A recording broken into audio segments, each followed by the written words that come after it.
You know that feeling, the one where you have these massive, world-changing ambitions, but you find yourself completely stuck on the couch, unable to get started?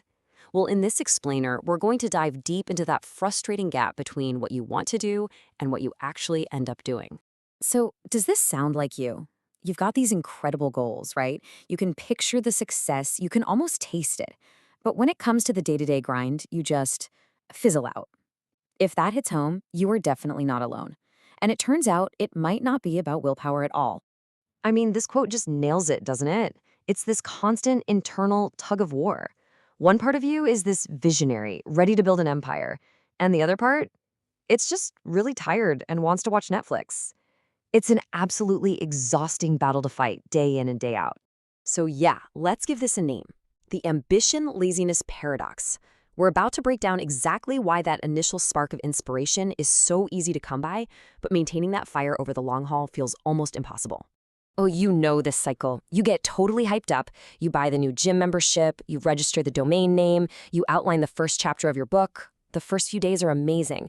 But then, life kicks in. That initial rush fades, and before you know it, you're right back at square one, feeling even more frustrated than when you started.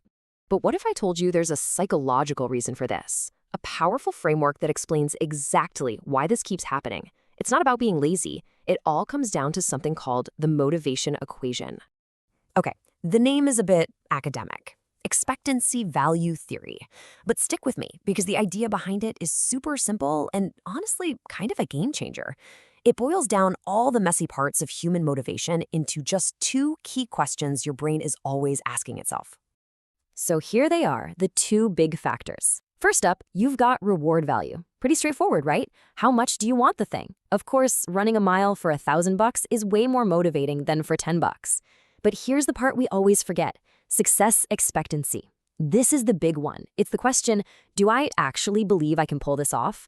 Because if you think it's impossible, it doesn't matter if the prize is $10,000. You won't even bother trying. For you to feel motivated, both of these have to be high. And that right there, that's the whole secret. This is why we really quit. It's almost never because we stop wanting the reward. It's because our belief, our expectancy that we can actually achieve it just hits rock bottom. What we call laziness is often just a symptom of really, really low expectancy. And the crazy part is our own history starts to work against us. Every time you've tried something and it didn't pan out, it's like you're collecting evidence for a lawsuit against your own future success. That track record starts whispering in your ear, see, it's not going to work this time either. Why even bother? And this creates this brutal, vicious cycle of demotivation. Look at this. Step 1, you try something, you hit a snag. Step 2, your brain immediately calls it a failure, and your belief in yourself, your expectancy, plummets. Step 3, motivation, poof, it's gone. And then step 4, the knockout blow. You quit, which just proves that negative voice in your head right all along. Okay, so how on earth do we break out of this trap? Well, we have to completely rewire how we think about failure itself. We need to adopt what we're calling the Edison mindset. Let's go back in time for a second. Picture it. It's the 1870s, and you're in Thomas Edison's lab. The mission is to invent a light bulb that's actually practical and affordable. But it is not going well. I mean, every single material they try for the filament just burns out almost instantly. And we're not talking about a few bad days at the office. We are talking about thousands of experiments, thousands of things that, from the outside, looked like total crushing failures. You can just imagine how frustrated the team was getting. And here's where everything changes. When a member of his team was complaining about all their failures, about getting nowhere, Edison's response was legendary. He didn't see failure. He saw data. He saw progress. They hadn't failed at all. They had successfully discovered thousands of ways that didn't work, which meant they were that much closer to finding the one that would. So this is the fundamental shift right here. The old mindset on the left says, failure is proof I can't do it. It's a dead end, a giant stop sign. But the new mindset, it says failure is how I learn to do it. It's not a stop sign, it's a roadmap showing me all the wrong turns. And look, this isn't just some cute story about a famous inventor. This is a practical, powerful tool you can start using today. Your setbacks, your bad results, they're not punishments.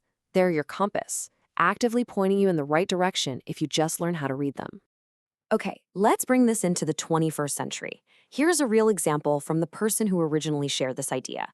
They spent 4 months making their very first video.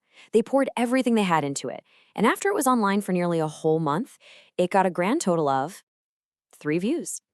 So that's it, right? Game over.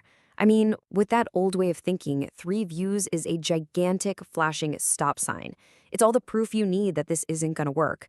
Your success expectancy hits 0. Time to pack it in. But with the Edison mindset, the answer is a hard no. 3 views is not the end of the story. It's just part of the process. It's not a final verdict on your potential. It's just feedback on your current method. It's data. So here's the new habit we need to build. When you get a result you don't like, don't just feel defeated and quit. You have to stop. Get curious. Analyze why it happened. Was it the idea, the execution, the timing? Then you take that new data and you try a different approach. You start hunting for any tiny sign of progress, not instant perfect success. And that leaves us with one last big question to chew on. What if that feeling you've been calling laziness all these years isn't a character flaw at all?